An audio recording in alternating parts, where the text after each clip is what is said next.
السلام عليكم ورحمة الله وبركاته. ازيكم حبايبي؟ عاملين ايه؟ يا رب تكونوا بخير. معاكم مطبخ ويوميات ام ادم. اول حاجة كده هنصلي على النبي في الكومنتات عليه افضل الصلاة والسلام. اللهم صل وسلم وبارك على سيدنا محمد وعلى اله وصحبه اجمعين.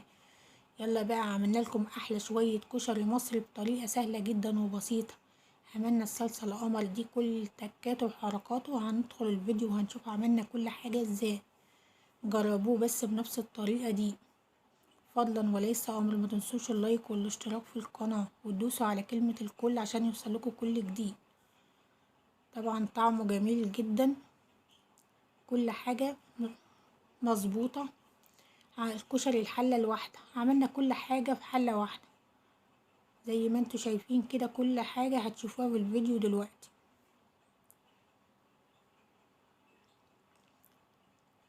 معانا هنا المكونات، مكونات الكشري المصري. كل المكونات دربكة الكشري المصري ياما اوي، بس كل ده هتشوفوه انا عملته ازاي. معانا هنا معايا كيلو مكرونة، كيلو مكرونة مشكلة اسباجيت على اقلام جميع انواع المكرونة. طبعا كوباية شعرية، اقل من كوباية عدسة بجبة. معانا برضو اقل من كوباية حمص الشام. معانا عصير طماطم زي ما انتوا شايفين كده. بصل قطعته حلقات زي ما انتوا شايفين كده. البصل ده هنعمله مقرمش وجميل جدا. ومعانا التوم ده انا قطعته قطع صغيرة ودقيته، ده تحت الصلصة طبعا. ومعانا هنا كوباية رز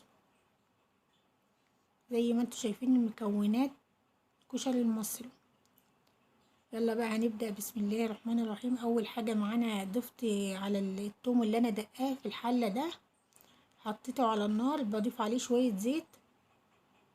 دي طبعا الصلصة بتاعت بتاعت الكشري. اهم حاجة التوم انا حطيت الزيت اهو، حطيت اقل من ربع كوباية زيت. طبعا هديله لون بس اصفر كده، ايديا فيه على طول. هحمر التوم اصفر بس كده، مش يعني مش قوي.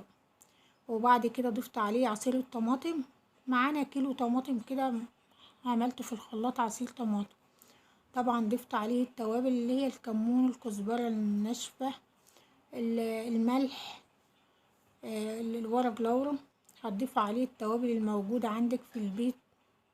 طبعا مش هنحط توابل لحمة، طبعا فيه احنا حطينا ورق لورا يغني عن كل حاجة. طبعا هنا ضفت نص معلقة ملح وهقلبهم، هسيبهم بقى يتسبكوا مع بعضهم.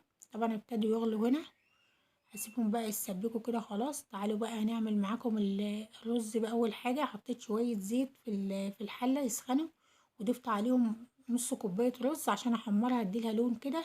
لو عاوزة تحطيه ابيض مفيش مشكلة، انا بس عملت نص كمية الرز حمرتها الاول. وبعد كده ضفت عليها بعد ما اتحمرت خدت لون، لان الشعرية ما بتاخدش اي وقت. ضفت الشعرية على الرز بس بعد الرز ما خد لون. طبعا ضفت الكوباية الشعرية، اتحمرت خلاص خدت لون اهيت. بعد كده هضيف المكرونة طبعا اللي انا مشكلاها زي ما انتوا شايفين كده، هقلبها مع بعضها بالطريقة ديت مع الرز المحمر. انا حمرت شوية رز الاول، لو انت عايزة تحطيه كله ابيض مفيش مشكلة. وضفت بقية نص كوباية الرز الابيض ده، ضفته برضو عليها زي ما انتوا شايفين كده. قلبت كله من بعضه، الشعرية على المكرونة على الرز كلها ببعضها. وبعد كده ضفت مية سخنة عليهم، وضفت معلقة ملح وواحدة مرقة دجاج. انا ضفتها على المكرونة كده. انا بس ما حطيتش مية ياما عشان ما تتهريش مني. انا ضفت بس، غطيت المكرونة بس بالمية وسيبتها بقى تستوي. طبعا هنا بعد ما استوت المكرونة هي والرز والشعرية كله ده انا عملته في حلة واحدة، مش كل حاجة لوحدها، سلقت كل حاجة في حلة واحدة. طبعا مستوية خالص اهيت ومفرفرة مش معجنة ولا حاجة. هنا طبعا كانت استوت المكرونة خلاص. هنا بقى هنبدأ ايه، نحمر. معانا ربع كيلو دقيق. هنبدأ بقى نعمل البصل كده في الدقيق. ممكن تضيفيه نشا لو عندك نشا، انا ما كانش عندي نشا. النشا برضو بخليه جميل ومقرمش وجميل.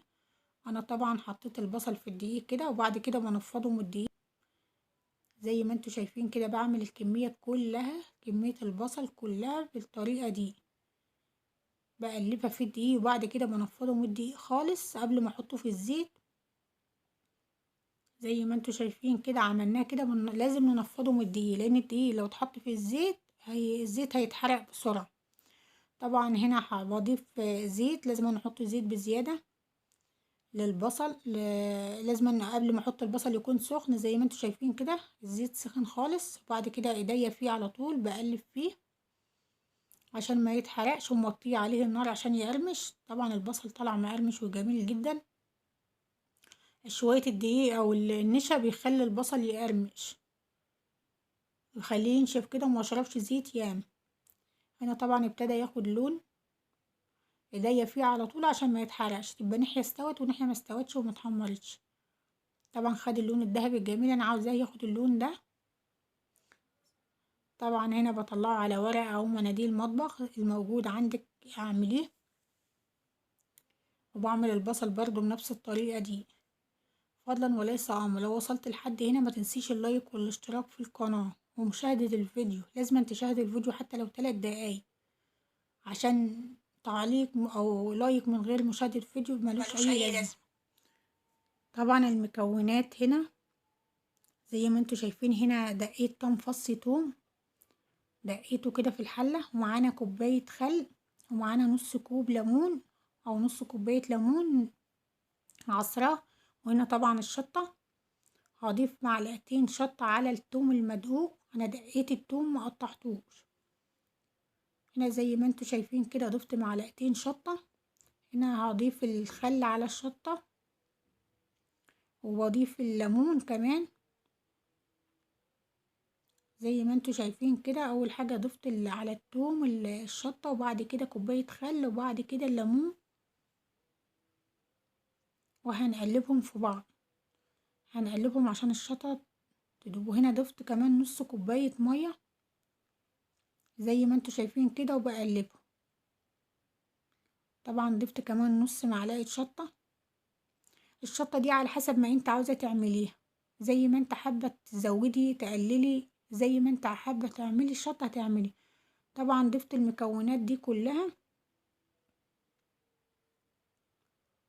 هنا طبعا سبته على النار يغلي غلوة، وبعد كده طفيت عليه. معانا هنا بقى حمص الشام والعدس ابو جبة، غسلتهم كويس وهولع عليهم على نار على البوتاجاز.